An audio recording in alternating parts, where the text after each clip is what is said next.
शंकर भगवान ने कहा, कार्तिकेय, कौटि कौटि जन्म व्यक्ति ले ले, हजारों हजारों जन्म व्यक्ति ले ले, सतयुग, त्रेता, द्वापर, कलयुग, फिर सतयुग, फिर त्रेता, फिर द्वापर, फिर कलयुग, फिर सतयुग, ऐसे ना जाने कितने युग निकल जाते हैं, तो भी दुनिया के लोग ना ओम को जान पाते हैं, ना शिव को पहचान पाते हैं। वो शिव है कौन? पत्रकार बंधु जब हमारे पास में आते हैं तो प्रश्न करते हैं, आप शिव को कितना जानते हो? पत्रकार बंधु जब हमारे पास में आते हैं, कई बार पत्रकार वार्ताओं में यह प्रश्न छिड़ता है, आप शंकर को कितना जानते हो, आप शिव को कितना जानते हो? हमारा एक ही उसका उत्तर रहता है कि हम शिव को नहीं जानते, बिल्कुल नहीं जानते, क्योंकि ये शरीर मनुष्य का है, ये शंकर को कैसे जान सकता है? पर इतना जरूर जानते हैं, हम शंकर को नहीं जानते, पर शंकर अपने जीव को जरूर जानता होगा, बस इतना जरूर। आप शिव के मंदिर जाइए, आप शंकर के मंदिर जाइए, आप राम के मंदिर जाइए, आप कृष्ण के मंदिर जाइए, आप देवालय जाइए, आप शिवालय जाइए, रोज रोज मंदिर में जाओगे, वहां पर आने जाने वालों की दृष्टि में तुम आ जाओगे और लोग पूछ लेंगे, क्यों कमलाबाई नहीं दिख रही? 2-3 दिन हो गया, रोज मंदिर आती थी, आज तो दिखी नहीं।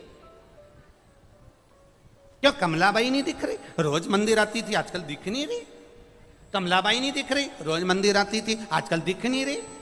जितनी याद मंदिर आने वालों को कमलाबाई की आती है, उतनी याद मेरे महादेव को भी तेरी आती है कि आया क्यों नहीं, शिव गुण गाया क्यों नहीं, शंकर का स्मरण क्यों नहीं करा, भजन क्यों नहीं करा, कीर्तन क्यों नहीं करा, मंत्र स्मरण क्यों नहीं करा, कि जाप में डूबा क्यों नहीं है? कौटि कौटि जन्म ले लो तो भी शंकर को नहीं जान सकते। क्या जानोगे आप शंकर भगवान को?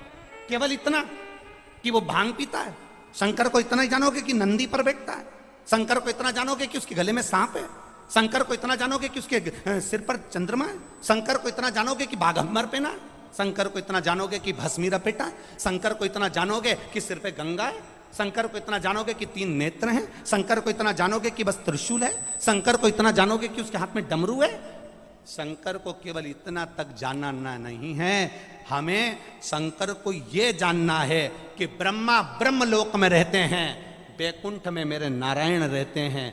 पृथ्वी का कार्यभार संभालने के लिए शंकर भगवान को छोड़ा गया। इसलिए छोड़ा गया कि संसार के मनुष्य जब दुखी होंगे, शिव के ये भूमि पर रहने वाला, पृथ्वी पर रहने वाला जब तकलीफ में होगा, तो देवता भी पृथ्वी पर होना चाहिए।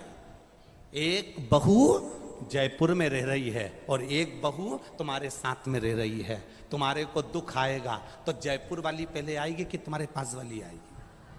बोलो बोलो, जम के बोलो जरा। पास वाली आएगी। अब तुम पास वाली से बात भी नहीं करती, क्योंकि जो पास में होती है ना, उससे बड़ी चिढ़ होती है। दूर के ढोल सुहावने लगते हैं। जब वो जयपुर वाली आती है, दिवाली पे बस सिर पे पल्लू डाल के मम्मी जी मम्मी जी मम्मी जी मम्मी जी करके 2-4 अंगूठी और सामान लेके बुझ जाए, अगली दिवाली आए, अगली दिवाली। और जब भी मिलेगी बस मीठी छुरी, मम्मी जी मम्मी जी मम्मी जी। और मम्मी जी एक बार जरा जयपुर जाके तो देख ले, जितना समय तू अपनी ये साथ रहने वाली बहू के साथ रह रही है, इतनी वो बाहर रहने वाली बहू के साथ केवल 2 महीना रह के बता। कोई आएगा बाद में। ब्रह्मा ब्रह्मलोक में, बैकुंठ में भगवान विष्णु, इंद्र इंद्रलोक में है, मेरा देव आदिदेव महादेव पृथ्वी पर है। तुम अगर दुख आया, दौड़कर शिव के मंदिर चली गई, पुकार लिया, शंकर जी आ गए। तो अशोक सुंदरी वाली जगह से जल चढ़ाया जाए सावन में, वो विवाह के लिए है। लग रहा है कोई बीमारी अपने शरीर में आने वाली है, डॉक्टर को दिखाने जाऊंगी, कोई तकलीफ बड़ी आने वाली है, कोई बड़ा रोग इस शरीर में ना आए, तो श्रावण के महीने में 3 जगह पर बेलपत्र, एक अशोक सुंदरी वाली जगह पर जिसकी डंडी का मुख जहाँ से पानी बहता है वहाँ रहे, बहुत ध्यान से सुनना। दूसरी बेलपत्र माता पार्वती जी का हस्त कमल जो जलाधारी है वहां, उसका डंडी का मुख अपनी ओर हो। तीसरी बेलपत्र शिवलिंग के ऊपर, जिसका डंडी का मुख तुम जहां बैठे हो उससे ठीक विपरीत हो। अगर आप यहां बैठे हो तो डंडी का मुख उधर हो, आप यहां बैठे हो तो डंडी का मुख उधर हो, अपने विपरीत में डंडी का मुख हो। बेलपत्र चढ़ा देने के बाद 2 हाथ में जो तुम्हारे जल का पात्र है उसको बाबा को धीरे धीरे तीनों स्थान पर धार थोड़ी थोड़ी चढ़ाई है और फिर बाबा का आचमन कर कर आई है। कोई जिंदगी में बड़ी बीमारी निकलेगी ही नहीं, बाबा स्वस्थ रखेगा। यह श्रेष्ठता। कार्तिकेय को ज्ञान दिया। कार्तिकेय जी के भीतर का जो अहंकार था, अभिमान था, उसको स्वयं भगवान शिव ने समाप्त। कल कथा में अपन ने एक सुंदर संवाद श्रवण किया।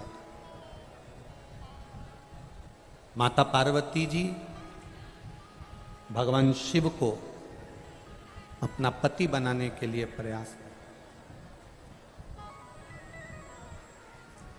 जब शंकर भगवान को अपना पति बनाने का प्रयास करती हैं, शिव को अपना पति बनाने के लिए अथक प्रयास, भूखी रहना, कुछ ना खाना, बहुत नियम धारण कर कर पार्वती मैया शिव जी को अपना बनाने का प्रयास करते, अथक प्रयास। देखिए, देवऋषि नारद ने 3 सूत्र भगवान शंकर को प्राप्त करने के बताए। जरा बहुत ध्यान से सुनना। देवऋषि नारद ने 3 सूत्र भगवान शंकर को प्राप्त करने के बताए। पहला, शिवालय तक जाइए, शंकर को रिझाने का प्रयास करिए। मंत्र चाहे नमः शिवाय जप लो, ओम नमः शिवाय जप लो, डीले कम करो, नमः शिवाय जपो, ओम नमः शिवाय जपो, चाहे श्री शिवाय नमस्तुभ्यम जपो, चाहे महामृत्युंजय मंत्र जपो, चाहे राम कहो, चाहे कृष्ण कहो, तुम्हारी मर्जी पड़े उसका भजन करो। दूसरा, कहीं अगर मौका मिल जाए, चाहे वो टीवी के सामने मिल रहा हो, मोबाइल पर मिल रहा हो, चाहे तुम्हारे नजदीक में कहीं शिव महापुराण की कथा हो रही हो, पंडाल में बैठकर या टीवी के मध्य बैठकर या मोबाइल के सम्मुख या टीवी के सम्मुख बैठकर शिव महापुराण की कथा को सुनो। सुनना ही केवल नहीं है, सुनकर उसको अपनी जिंदगी में उतारना भी, सुनकर अपने जीवन में उतारना।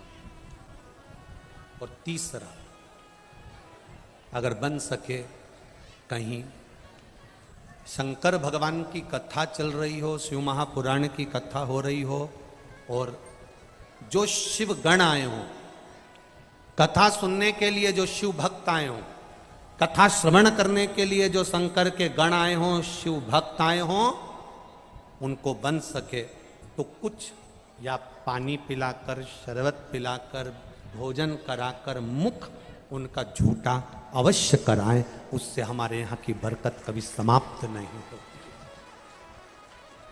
और मैं धन्यवाद दूंगा, पुष्कर राज की इस धरा पर कई दानदाताओं ने, भगवान ने जिनको दिया,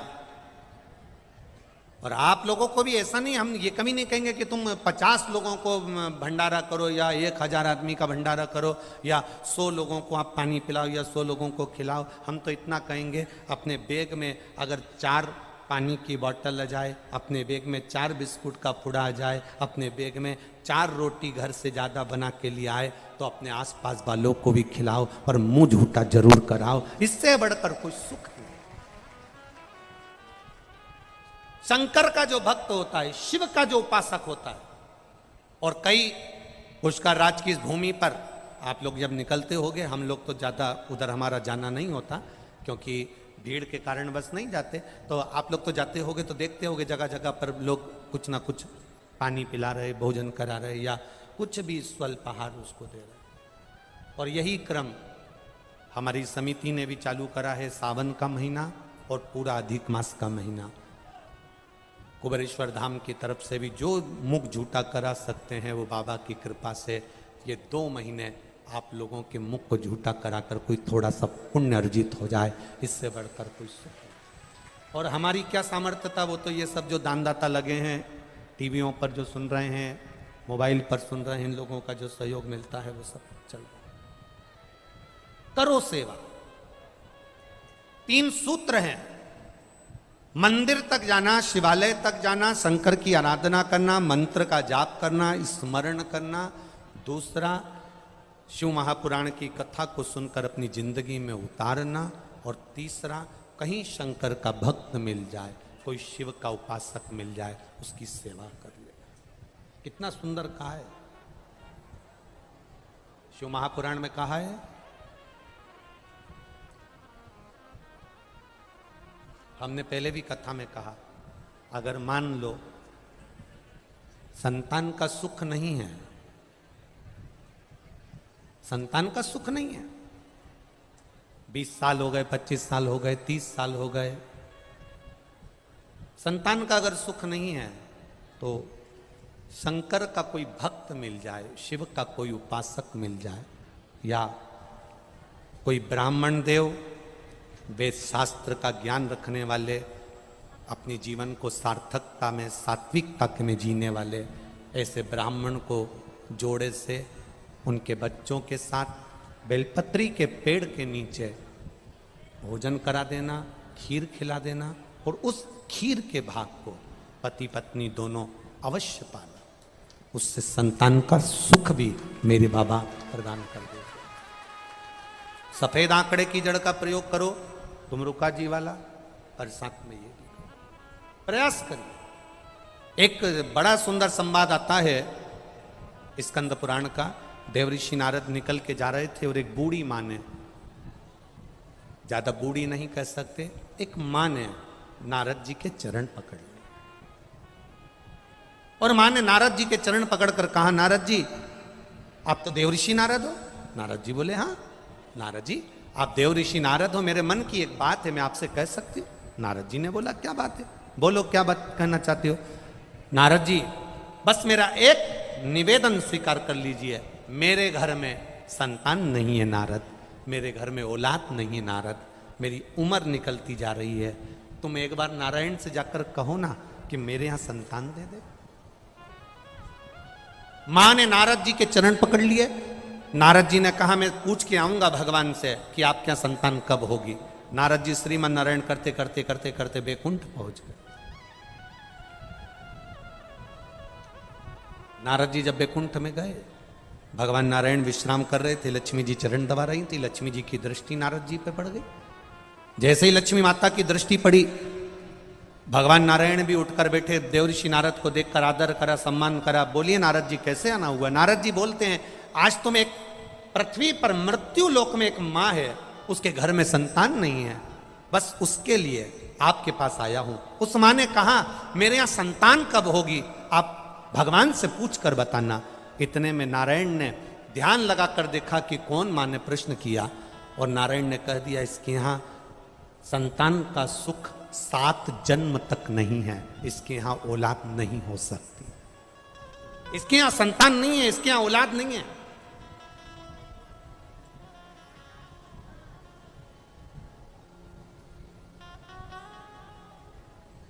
इसके यहां संतान का सुख नहीं हो सकता,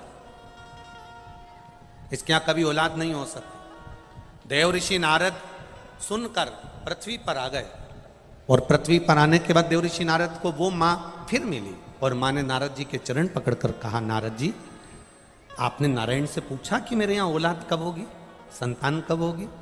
नारद जी ने कहा, मां तेरे यहां 7 जन्म तक संतान का सुख नहीं,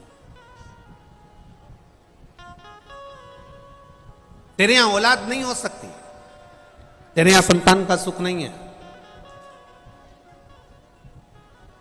मां धाड़ कर रोने लगी, आंख से आंसू बहने लगा, खूब रोई। अब उसका एक नियम बन गया, संतान हो नहीं रही है, दुखी है और रोती है, आंख से आंसू बह रहा है, रो रही। जब एकदम दुख आ जाता है ना तो व्यक्ति रोता है। एक पत्र आया है, इस पत्र में लिखा, देखिए।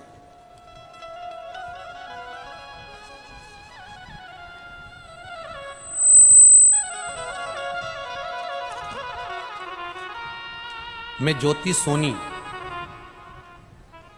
सोनी निवासी बड़ा महुआ, सही है, बड़ा महुआ जिला भीलवाड़ा की रहने वाली हूँ। कहीं बैठी हैं ज्योति सोनी? आप ही हैं? दोनों हाथ ऐसे हिला दो एक बार, हाँ ऐसे हिला दो। मैं ज्योति सोनी निवासी बड़ा महुआ जिला भीलवाड़ा की रहने वाली हूँ गुरुदेव। श्री शिवाय नमस्तुभ्यम। एक लोटे जल और एक बेलपत्र का मैं क्या वर्णन करूं। हमारे ससुर जी को कैंसर हो गया, सभी डॉक्टरों ने ऑपरेशन का कहा, तब हम उनको सब जगह दिखा कर ले आए और ऑपरेशन का कह दिया। ससुर जी की उम्र भी थी गुरुदेव, अगर ऑपरेशन कराते हैं तो डॉक्टर का कहना है कि ठीक हो ना हो। कई थेरेपी का बताया, कीमो का बताया, तब किसी ने कहा कि सियोर वाला महाराज कथा करता है, एक बार सुनो। हमने कथा सुनी, उसमें रुद्राक्ष का विवरण आपने कर दिया कि सीहोर का जो रुद्राक्ष होता है वो औषधि का काम करता है। मेरे पति ने सोचा कि हम सीहोर जाएंगे और वहां से रुद्राक्ष लेकर आएंगे। हम लोग सीहोर पहुंचे, वहां से रुद्राक्ष लिया, कंकर शंकर की पूजन कर कर एक कंकर भी उठा लाए। भोले बाबा का क्या वर्णन करें गुरुदेव। रुद्राक्ष का जल शिव को चढ़ाते, लाते, ससुर जी को पिलाते, पानी शंकर का देते, बेलपत्र देते। बाबा का हम क्या गुणगान करें। दूसरी बार हम जब ऑपरेशन के लिए जांच कराने के लिए गए और बाबा की कृपा का हम क्या वर्णन करें गुरुदेव। 7 दिन ही मात्र हुए थे, आप पत्र में पढ़ सकते हो। 7 दिन बाद उन्हें हॉस्पिटल में ले गए और कई डॉक्टरों ने उनकी फिर जांच करना प्रारंभ करी और डॉक्टरों ने, जिन सारे डॉक्टरों ने कहा था कैंसर है, उनकी सारी जांच नॉर्मल आ गई और कैंसर समाप्त हो गया। इसलिए मैं यहां प्रणाम करने के लिए, ये पत्र है। बेटा ठीक है, ससुर जी ठीक है, बैठिए। हर हर महादेव। शिव तत्व इसी को कहते, शिव की भक्ति इसी को कहते, शंकर का गुणगान इसी को कहते।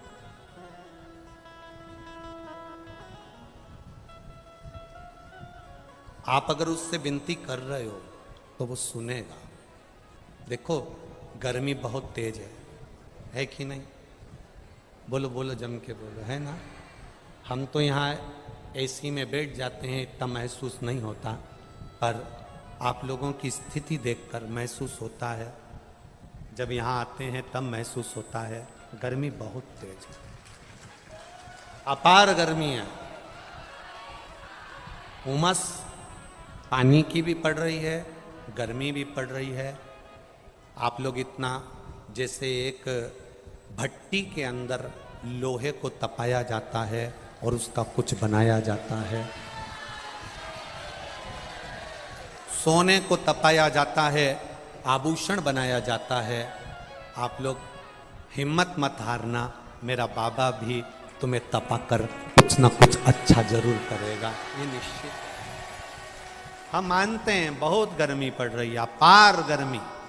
ऐसी गर्मी तो हमने बिहार में भी नहीं देखी, इतनी गर्मी यहाँ पर पड़ रही है। हम मान रहे हैं सब चीज़, और आप लोगों की संख्या में कोई कमी नहीं आ रही। पूरा पुष्कर मेला ग्राउंड और पूरा पुष्कर मेला क्षेत्र, मेले में भी जो मेला नहीं भरा है वो तुमने भर दिया दादा, बहुत साधारण नहीं छोड़ेगा। माना थोड़ी हो सकता है, थोड़ी आप लोगों को तकलीफ हो सकती है, पर संभालेगा। बोल बम का नारा है, बाबा एक सहारा, वो संभालेगा। आप हिम्मत मत हारो, आए हो ना, हिम्मत नहीं। आज अपने को लग गया कि गर्मी तेज है तो कल अपने साथ चलो तो थोड़ा सा पानी की बोतल में ही ग्लूकोज वगैरह घोल कर 2-4 टॉफियाँ लेकर चूसने के लिए अपनी बैग में लेकर चलो, आसपास वालों को भी देते चलो। मुख झूठा जरूर कराना, बाबा भंडार ऐसा भर देगा कि जिंदगी भर खाली नहीं। करो उसे। नारद के शब्द सुनकर वो मां रो रही है, मेरे घर में संतान का सुख नहीं है, मेरे घर में औलाद नहीं हो, संतान नहीं। जब कहीं से संतान का सुख नहीं होता तब जगह जगह से जब हार जाओ तब महादेव की शरण में जाओ। कथा कथी है, यशोदा जी के घर में संतान का सुख नहीं था। 60 साल के नंद बाबा, 55 वर्ष की मां यशोदा, संतान का सुख नहीं। यशोदा जी की मां जिनका नाम था पाटला देवी, क्या नाम था? पाटला देवी। पाटला देवी को चिंता व्यापी कि मेरी एक बेटी यशोदा, मेरी 3 बेटियों में से एक बेटी यशोदा जिसके यहां औलाद नहीं, कहां जाऊं? पाटला देवी सब दूर गई। अंत में पाटला यमुना जी के घाट पर जाती, बालू का शिवलिंग बनाती, पूजन करती, आराधना करती। एक दिन मेरे भोले बाबा बूढ़े का रूप लेकर आ गए और पाटला का जो जल का पात्र था मेरे शंकर जी ने उसे उंडेल दिया, गिरा दिया। कभी कभी पूजन करते करते पानी का लोटा अगर गिर भी जाए ना तो तुम ये मत सोचना कि कुछ विघ्न आ गया हो।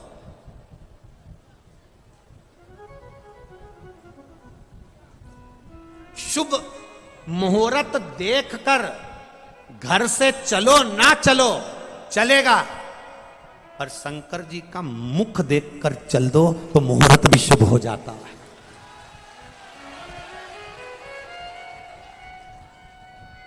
आप शंकर के शिवलिंग का स्पर्श कर कर, शंकर के शिवलिंग का मुख देखकर, शंकर के शिवलिंग का दर्शन कर कर, शिखर का दर्शन कर कर, नंदी का दर्शन कर कर, शंकर के मंदिर का दरवाजा अपने यहां से नियम बना लो। मैं जब भी कहीं जाऊंगी तो शंकर जी के मंदिर के सामने से जाऊंगी। मेरे गांव से बाहर निकलूंगी तो शंकर के मंदिर के सामने से निकलूंगी। उसके दरवाजे से निकल कर जाना, उसकी चौखट के सामने से। शुभ मुहूर्त देखकर घर से निकलो ना निकलो चलेगा, पर महादेव का दर्शन कर कर निकलना तो मुहूर्त भी शुभ होता चले जाएगा। आपके जीवन में कभी तकलीफ नहीं है, मुहूर्त शुभ। पाटला देवी का वो जो जल का पात्र था वो बूढ़े बाबा ने गिरा दिया। पाटला को गुस्सा नहीं आया, पाटला ने जल फिर यमुना जी में से भर लिया। यमुना जी में से जल भरा, जल फिर गिरा दिया, फिर जल भरे, फिर गिरा दिया। एक बार पशुपति व्रत करा, नहीं हुआ काम, दूसरी बार फिर करी। एक पत्र आया है, छोटा सा पत्र है, बीनू कुंवर जोधपुर से आई है। बीनू कुंवर आप ही हैं? ऐसे हाथ हिला दो, हाँ ऐसे हाथ, तीनों परिवार की हैं, हाँ हाथ हिला दो एक से एक बार। बीनू कुंवर जोधपुर से हैं गुरुजी। एक लोटे जल का और पशुपति व्रत का क्या बखान करूं। मेरा बेटा मैकेनिक की ट्रेनिंग में लगा हुआ था, 3 साल से तैयारी कर रहा था, नहीं हुआ। पशुपति व्रत करा एक बार, बेटे का नहीं हुआ, हिम्मत नहीं हारी। दूसरी बार पशुपति व्रत करा, बेटे ने भी करा, और बाबा की कृपा से मेरा बेटा अहमदाबाद में सिलेक्शन हो गया और रेलवे की नौकरी कर रहा है। मैं यहां प्रणाम करने के लिए, बधाई आपको बहुत बहुत। बेटी है, हर हर महादेव। हिम्मत नहीं हारना। एक बार में नहीं हुआ ना, तुम सोच चलो कि भाई मैं मंदिर जाती थी और मेरा काम नहीं हुआ, मैं जल चढ़ाती थी मेरा काम नहीं हुआ, 3 महीने मैंने देखा मेरा काम, ना ना ना ना, तेरे मंदिर में आना मेरा काम है और मेरी बिगड़ी बनाना तेरा काम है। उसकी चौखट नहीं छोड़ना, उसका दरवाजा नहीं छोड़ना, उसके द्वार जाना नहीं छोड़ना। लगन तुमसे लगा बैठे जो होगा, देखा जाएगा तुम्हें अपना बना बैठे जो होगा। उससे लगन लगा लो एक। अब पाटला देवी का पानी का लोटा बार बार डुल रहा है, क्रोध नहीं आया। आखिरी में भगवान शंकर जो बूढ़े के रूप में थे परीक्षा लेते रहे, फिर कह दिया पाटला तेरी बेटी यशोदा के यहां संतान का सुख नहीं है, पर एक काम कर, सावन का महीना है,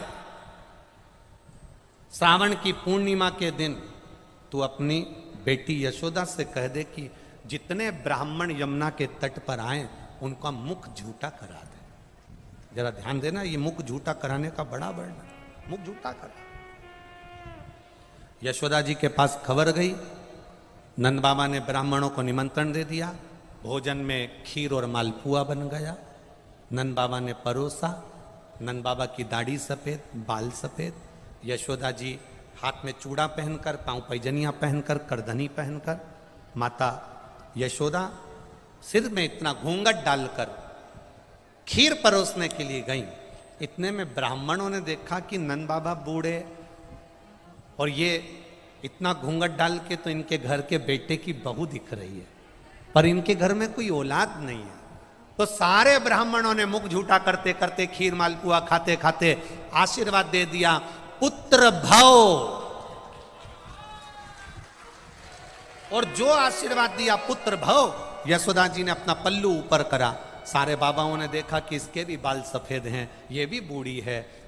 नंद बाबा ने कहा मैं 60 का, ये 55 की, बुढ़ापे में कहाँ संतान होगी। संतों ने कहा हम शंकर के भक्त हैं, शिव का भक्त जब मुख झूठा कर कर कुछ वर दे देता है खाली नहीं जाता, बेटा आएगा भले वो कहीं से भी आए। और वो हुआ, चमत्कार सा हो गया लोगों, हो गई बात निराली। रात ही रात में नंद बाबा की दाढ़ी हो गई काली, और ना जाने किस ऋषि मुनि ने धागा हाथ लपेटा कि नंद घर अनहोनी हो गई, बेटी हो गया बेटा। ये शिव कृपा है, ये उसकी उदाहरण, ये करुणा है।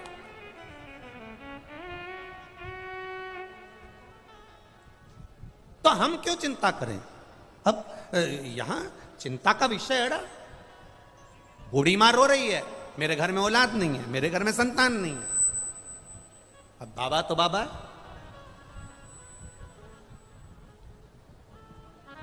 बाबा तो बाबा,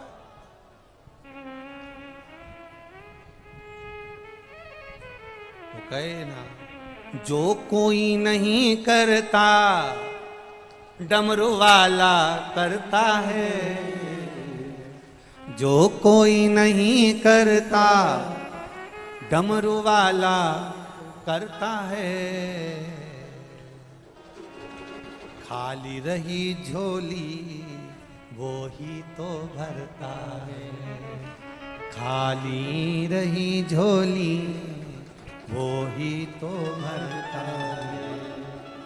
जो कोई नहीं करता डमरू वाला करता है। आप भी बोलो, जो कोई नहीं करता डमरू वाला करता है।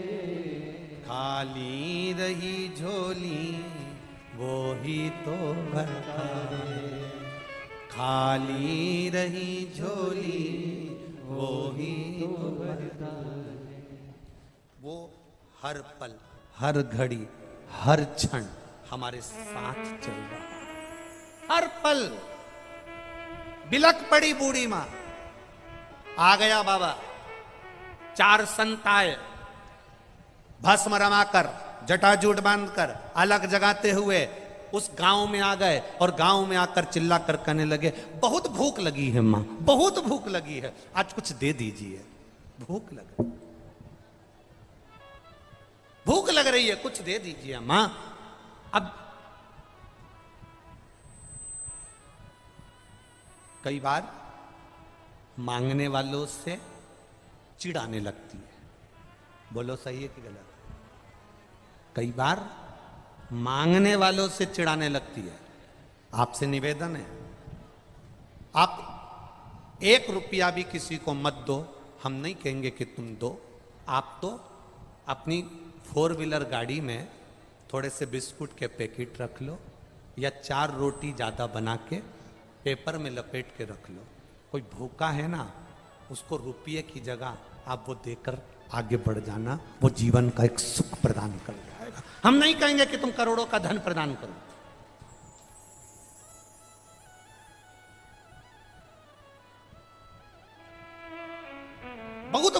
लगी है मां, कुछ दे दो मां। देवऋषि नारद जिसको कहकर गए तुम्हारे घर में औलाद नहीं होगी, 7 जन्म तक संतान का सुख नहीं, भूख लगी है मां, कुछ दे दीजिए। भूख लगी है मां, संत आए, मां अब बार बार पीछा पकड़ रहे हो। मां ने कहा कि और कहीं चले जाओ, मेरा दिमाग ठीक नहीं है आज, मुझे अच्छा नहीं।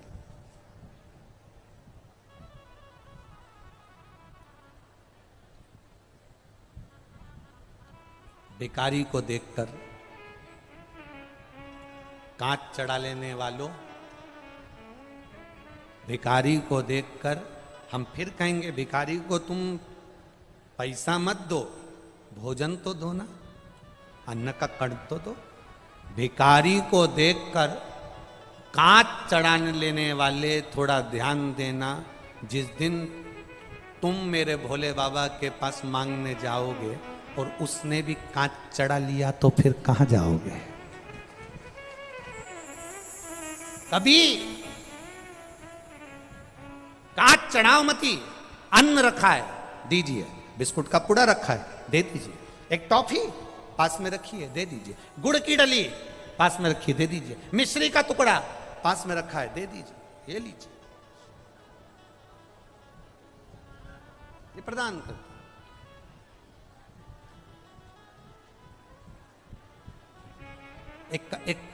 एक बात कहना चाहेंगे, बहुत पुरानी है। पहले हमारे यहाँ वो एक टोल टैक्स से पैसे हम जा रहे थे, तो टोल टैक्स अभी तो ये इतना बड़ा वो फास्ट टैग लग गया। अब पहले चलता था क्या ये? अरे बोलो, जम के बोलो, नहीं चलता था ना। तो टोल टैक्स जब क्रॉस करते थे, टोल टैक्स से जब निकलते थे और टैक्स वाले को पैसे देते थे, तो उसके पास खुले पैसे नहीं रहते थे, तो वो हमको टॉफी पकड़ा देता था। अब तुम्हारे साथ कभी हुआ कि नहीं हुआ पता नहीं, हमारे साथ तो हुआ। 98 की एक, 1 रुपए की 2। अब आशीष को बड़ा बुरा लगा। आशीष ने टोल टैक्स वाले से कहा कि बताओ तुम गजब के हो, हमारा रुपया वापिस करो, तुमने 2 रुपए के चक्कर में हमको 4 टॉफी दे दी। हम अंदर बैठे हुए थे, हमने आशीष से कहा कोई बात नहीं, कहाँ बहस करना। वो माने नहीं, पैसे दे नहीं, और वो के टॉफी दूंगा, मेरे पास खुले है नहीं, 4 टॉफी ले। हमने आशीष से कहा रखो, इसको रखो, हो सकता है बाबा की कोई मर्जी होगी। ये 4 टॉफी उसने दी है, बाबा ने कुछ सोच कर दिया होगा। अब हम तो जो भी कुछ बात करते हैं तो बाबा के भरोसे पर ही करते हैं। हमारी आदत में है, अगर कोई आ भी गया तो हम ये सोचते हैं कि भोलेनाथ ने इसको भेजा था तो मिलना हो गया, नहीं तो कौन किसके यहाँ जाता है। यहाँ कथा हो रही है तो हम कह देते हैं भोलेनाथ को, खंडेलवाल परिवार को पकड़ना था और कथा करवाना थी, ये तो भोलेनाथ ने करवा दी है। तो ये तो हम केवल शिव के आधार पर चलते हैं कि बाबा ने आज सवेरे अगर कोई मालपुआ भी खिलाकर चले गया तो कह देते भोले बाबा को आज भोग में मालपुआ लगना था, कहीं आ गया होगा, खा लिया होगा, पानी पीना था, पी लिया होगा। तो ये शिव पर आस्था। अब वो 4 टॉफी लेकर बढ़ गए, आगे गए, और एक स्कूटी पे से एक व्यक्ति जमीन पर पड़ा था और उसकी पत्नी उसको देखकर रो रही थी, खूब रोए। गाड़ी रोकी, हमने कहा जा रहे आशीष जरा देख तो जरा, काय को रो रही है, क्या हो गया? पति को होश नहीं आ रहा। इसको कोई बीमारी थी क्या? आशीष पूछा। हाँ, शुगर की बीमारी है, शुगर लो हो गई होगी, कुछ है नहीं हमारे पास, दूर दूर तक कुछ नहीं। आशीष आया, उसकी शुगर, हमने कहा वो 4 टॉफी है जो टोल टैक्स वाले ने दी है, जल्दी से ले जाके उसके मुंह में खिला दे और उसको पानी पिला। अब वो 4 टॉफी जो मिली थी वो उसको दी, एनर्जी मिली, शुगर का लेवल थोड़ा ठीक हुआ, वो उठा, गाड़ी पर बैठा, चल दिया। अब वो उसकी पत्नी कहे कौन ने दी है, तो कि गुरुजी ने दिया। वो आके के ऐसी कौन सी बूटी थी जो दी? हमने कहा बूटी हमारी नहीं थी, टोल टैक्स वाले ने 2 रुपए की 4 टॉफी दे दी थी। 4 टॉफी दे। जो कर रहा है वो सहज नहीं करेगा, जो दे रहा है वो सरलता में नहीं देगा, जो उसने करा वो कभी कम ना करेगा। अगर कोरोना काल में आप लोगों ने शंकर की कथा सुनना चालू करी है, जितने बैठे हो आस्था चैनल के सामने, जितने बैठे हो मोबाइल के सामने, जितने बैठे हो इस पंडाल में, अपने दिल पर हाथ रखकर बोलना कि जितने साल से तुम शंकर की कथा सुन रहे हो, उसके पहले का समय निकालना कि दुख के क्या दिन थे और कथा सुनने के बाद जो बाबा ने तुम्हें पकड़ा है उसके बाद के दिन क्या है, तुम अपने हिसाब से निकालो। अगर बाबा नहीं देता तो तुम अपना गांव छोड़कर